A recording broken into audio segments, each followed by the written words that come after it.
Pernah nggak sih kalian ngebayangin ada sebuah tempat di tengah hutan di mana orang-orang itu rela menahan lapar berhari-hari cuman karena percaya kalau itu merupakan jalan tercepat menuju surga? Di Shakahola, Kenya, ini merupakan sebuah kenyataan. Hari ini kita akan masuk ke kronologi lengkap sekaligus memahami apa motif di balik Shakahola Doomsday Cult yang dipimpin oleh Paul Mackenzie. Shakahola adalah area hutan di County Kilifi yang dekat dengan Malindi di pesisir timur Kenya. Pada tahun 2023, aparat menemukan ratusan jenazah dari kuburan di hutan ini. Menurut otoritas dan laporan investigasi, mayoritas adalah anggota dari Good News International Church yang dipimpin oleh seorang pengkhotbah bernama Paul Mackenzie. Ajarannya itu untuk menjauh dari hal-hal yang berbau duniawi. Nggak boleh sekolah, nggak boleh berobat kalau sakit, dan yang paling parahnya itu harus puasa ekstrim demi bertemu Yesus. Kasus ini jadi salah satu tragedi kultus yang paling cihuy di dunia. Oke, sekarang kita runut dari awal. Siapa itu sebenarnya Mackenzie dan bagaimana ajarannya ini bisa berkembang secara pesat. Mackenzie itu dilaporkan pernah bekerja sebagai sopir taksi sebelum dia itu mendirikan Good News International Church sekitar tahun 2003 di Malindi.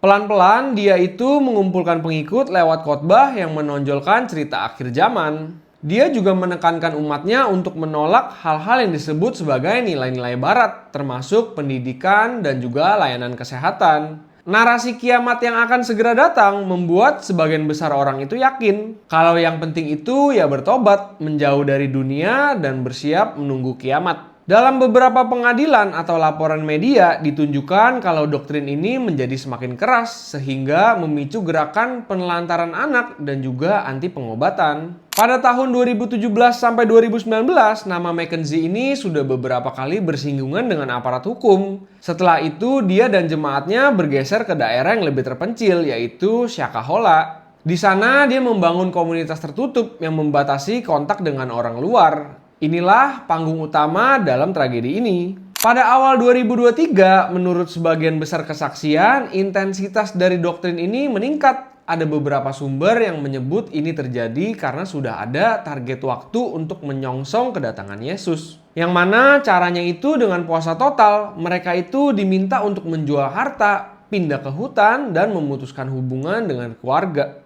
Kalau ada yang menolak atau terlambat menyelesaikan puasa, mereka itu bisa menghadapi hukuman fisik dari pengawal internal. Oke, sekarang kita akan pindah ke bagian pengungkapan dari sekte ini. Pada pertengahan sampai April 2023, polisi itu masuk dan menemukan orang-orang dalam kondisi yang sangat lemah. Polisi juga menemukan sejumlah kuburan. Penggalian ini berjalan selama berbulan-bulan dan angka temuan terus naik. Pada Mei 2023 dilakukan otopsi awal. Di sini pemerintah itu mencatat kalau sebagian besar adalah anak-anak dan tidak semuanya itu kehilangan nyawa murni karena kelaparan. Ada juga indikasi asfiksia yang ditemukan pada sebagian jenazah. Sempat juga muncul isu tentang perdagangan organ karena ada beberapa laporan tentang organ yang hilang di beberapa tubuh. Namun, Menteri Dalam Negeri dan tim forensik menegaskan kalau hasil audit forensik tidak menemukan bukti dari praktik tersebut. Menurut gua, ini emang penting banget untuk dilurusin demi menghormati para keluarga korban. Tapi ini semua menimbulkan pertanyaan, kalau bukan soal organ, lalu untuk apa dia melakukan semua hal ini? Mackenzie dan rekan-rekan intinya ditahan sejak 2023. Lalu pada Februari 2024, dia dan 29 orang lainnya didakwa atas penghilangan nyawa terhadap 191 anak-anak. Angka ini spesifik untuk korban anak yang sudah teridentifikasi via penggalian dan juga tes DNA pada saat itu. Ini di luar kemungkinan dakwaan tambahan untuk korban dewasa yang proses identifikasinya masih berjalan. Tahun 2024 juga menjadi tahun yang berat bagi keluarga yang mengalami kehilangan. Pemerintah itu mulai menyerahkan 429 jenazah ke keluarga masing-masing.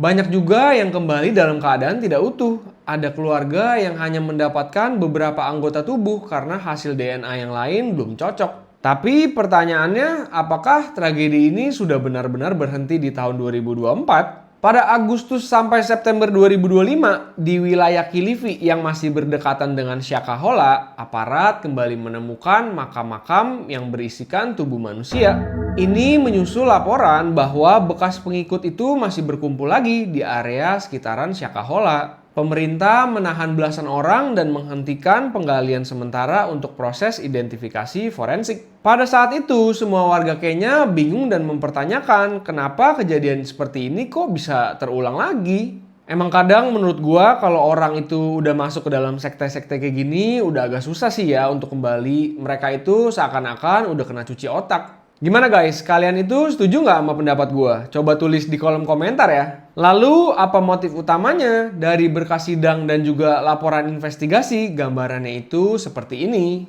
Eskatologi atau akhir zaman, narasi kiamat yang sudah dekat ini mendorong urgensi yang tinggi untuk meninggalkan kegiatan duniawi. Ritual puasa total untuk selamat juga berkembang dengan cepat di sekte ini. Narasi ini membuat Paul Mackenzie memiliki kendali atas para jemaatnya. Yang kedua, ada kontrol total atas jemaat. Larangan untuk sekolah dan medis membuat para anggota ini sepenuhnya bergantung pada Paul Mackenzie. Yang ketiga, ada dimensi ekonomi. Banyak jemaat yang dilaporkan menjual seluruh asetnya dan berpindah total ke hutan. Jadi, kontrol atas harta dan juga hidup anggota menjadi motif dalam kasus ini. Kombinasi dari tiga hal ini bertemu dengan konteks kerentanan, kemiskinan, akses kesehatan yang terbatas, dan juga pencarian makna ketika hidup terasa buntu.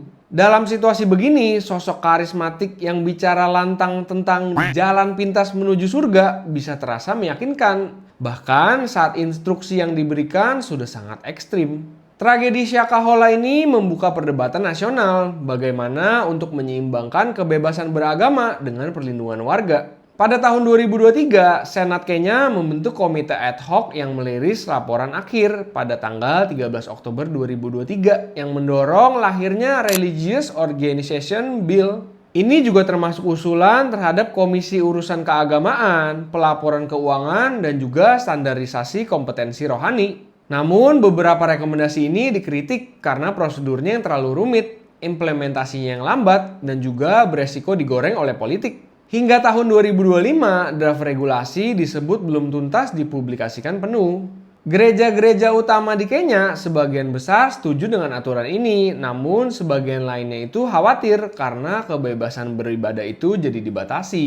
Di sisi lain, aktivis HAM menekankan bahwa Shakahola itu merupakan alarm yang keras. Semua negara itu perlu hadir saat ada indikasi pelanggaran, khususnya itu terhadap anak-anak. Sejak tahun 2023, kemarahan masyarakat itu meledak. Media menyorot proses penggalian, antrian keluarga yang menunggu hasil DNA, dan juga momen penyerahan jenazah di 2024 yang penuh dengan air mata. Ada juga rencana menjadikan kawasan itu sebagai lokasi memorial. Ini itu supaya generasi berikutnya bisa ingat kalau ada ajakan untuk menelantarkan anak, menolak berobat, lalu memutus hubungan dengan keluarga, itu merupakan hal yang harus dihindari. Kita itu bicara soal manusia, bukanlah hanya angka. Ada anak-anak yang kehilangan masa depan dan juga orang tua yang kehilangan anak-anak mereka.